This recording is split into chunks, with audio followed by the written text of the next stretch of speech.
Olwokutaano n'olwomukaaga olwa ssabbiiti ewedde bannakibiina ki People's Front for Freedom PFF beevumba akafubo okwefumitiriza ku nsonga ez'enjawulo ezaliwo mu kulonda kwa bonna mu January w'omwaka guno n'okutema empenda ku ngeri gye bagenda okutambuzaamu ebyobufuzi mu biseera eby'omu maaso.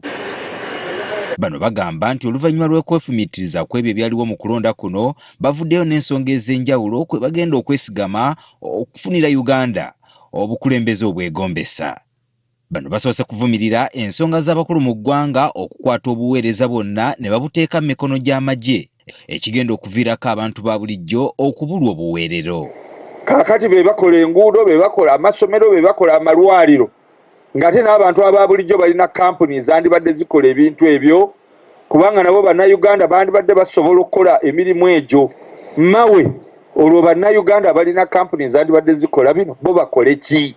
Amyuka Pulezidenti wa PFF era omubaka wa Paalamenti owa Buyikwe South Dr. Michael Lulume Bayiga agamba nti ng'ekibiina ki PFF bamaliridde okuvuganya mu kalulu k'abassentebe b'ebyalo nga bagamba nti guno mukisa munene nnyo okuzimba emirandira gy'ekibiina nga batandikira ku byalo. Abakulembeze baffe bagenda kutwala obuvunaanyizibwa obw'okuteekateeka abakulembeze baffe abagenda okutwala obwa chairman bw'ebyalo LC1 nga kye kirabo PFF kyesobola okuwa abantu okubazuulira abakulembeze abeesigika abatagenda kubatundira mu bibanja byabwe nga bakozesa stamp ezibaweebwa.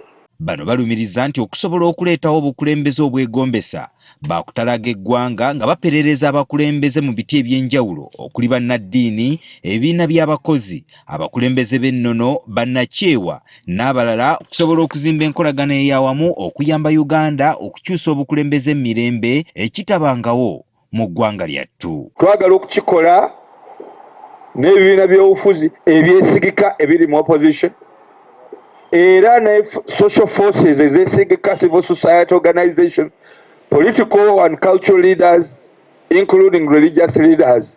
Era bano bakukkulumidde Pulezidenti Museveni okukigenderera okusaanyaawo ebibiina by'obufuzi okufuula Uganda etambulira mu kibiina kimu eky'ebyobufuzi. Okukomyawo enfuga ey'ekipooli nga opposition emaliddwawo nga bwe tulaba lwe lugendo Mwami Museveni ne gavumenti ye lwe baliko okuddamu okusaanyaawo opposition nga bwe kyali mu 86. Bayiga wano wasinzidde n'awanjagira abakulu mu gavumenti okukikola ng'ekirabo ky'ekisiibo okuyimbula abantu bonna abaasibwa olw'ensonga z'ebyobufuzi. Oli bw'abeera nga magwe akyalinamu obukyayi ng'akyalina enge naye ng'ayise mu kisiibo kino ne bw'aba nga tanywedde mwenge, ne bw'aba nga talidde embizi, ne bw'aba nga tayenze, naye ng'akyalina enge esobola okukuumira Besigye, Obedi Lutale, Mwanga Kivumbi n'abalala mukomera ng'enge eyo ekyamulimu. Mungu amulamule. Mungu amulamule. Mungu amulamule. Assalamu alaikum wa rahmatullahi ta'ala wa barakatuh. Aba PFF bakkiriza nti ensonga ezisinga okugulumbya bannayuganda omutwe za kugonjoolwa okuyita mu kuteesa wabula nga mu nteeseganya zino abantu ba bulijjo balina kubeera basaale.